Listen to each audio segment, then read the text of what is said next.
No lie, I acted like a beast.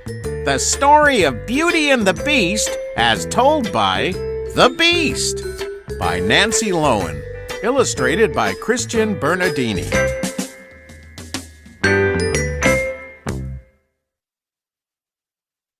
Roar! Arg! Grr! Yep, I've still got it. I might not look like a beast anymore, but I can still act the part. Notice that I use the word act? Acting changed my life. It got me into trouble. It got me out of trouble. It even got me the girl of my dreams. My name is Prince 𝕰𝕰𝕦. If you believe the lies, I was once a spoiled brat who refused to help a poor old woman. Here's the real story. As a young prince, I was shy.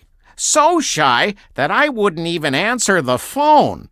And if a pretty girl came around, forget it. One day I read a notice in the newspaper. I decided then and there that I was done being shy. I was going to find my voice as an actor.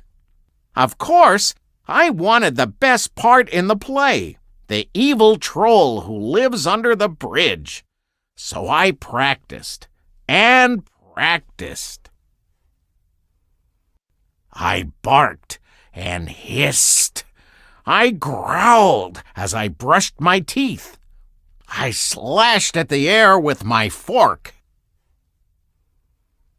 On audition night, my head was so full of troll thoughts that at first I didn't notice the tug on my sleeve. It was a poor old woman asking for food. "No!" I roared. "I won't help you! Go away!" Then I remembered that I wasn't actually a troll. "Oh, I'm so sorry. I was just..." But it was too late. Before my eyes, the old woman became an evil fairy. "Fool!" she cried. "You act like a beast. You shall be a beast. But you don't understand. There is only one way to break this spell," the evil fairy said. "A woman must fall in love with you in spite of your looks," she snickered. "Like that's going to happen." I must have fainted, because the next thing I knew, I was in a strange castle, in the woods, alone. That was the worst time of my life. I was hideous. Oh, sure, I had all sorts of fine things, but I had no one to talk to. To pass the time, I kept up my acting studies. In the garden, I put on one-man shows for the birds and the butterflies. Then came the stormy night that changed everything.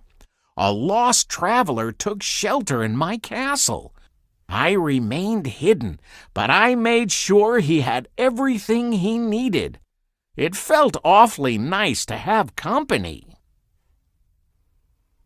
The next morning, as he was leaving, he took a rose from the garden. That gave me an idea. Maybe I could trick him into coming back. I'm not proud of what I did next, but it worked. "Is that how you reward my kindness?" I roared. "You will pay with your life!" The man begged to say goodbye to his family. He promised to return. And he did, with his daughter named Beauty. Beauty had vowed to take her father's place. She felt responsible because she was the one who'd asked for a rose. For me, it was love at first sight. For her, not so much. Who could blame her? I had fur growing out of my nostrils, and I smelled like a barn.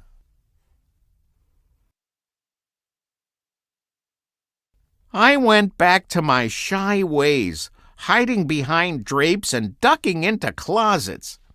After a few days passed, Beauty figured out that I was more of a teddy bear than a beast.